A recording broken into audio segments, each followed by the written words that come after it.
सूत्र नंबर 4, तीसरे अध्याय का श्लोक नंबर 5, न हि कश्चित क्षणमपि जातु तिष्ठत्य कर्मकृत कार्यते ह्यश कर्म सर्व प्रकृति जैर गुणय।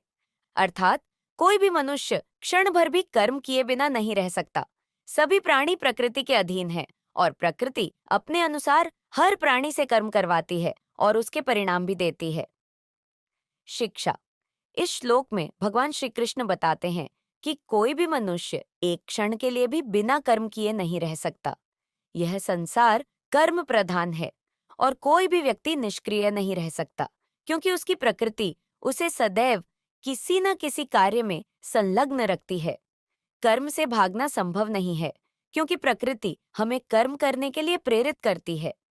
अतः हमें निष्क्रिय रहने के बजाय अपने कर्मों को सही दिशा में लगाना चाहिए।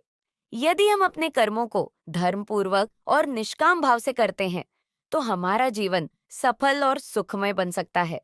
कर्म ही जीवन का आधार है, इसलिए इसे सही दृष्टिकोण और समर्पण के साथ करना चाहिए।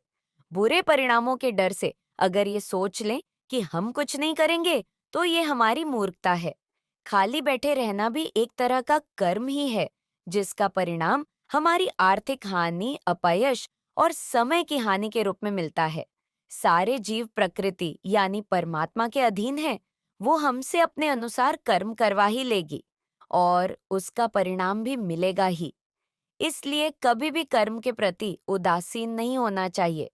अपनी क्षमता और विवेक के आधार पर हमें निरंतर कर्म करते रहना चाहिए।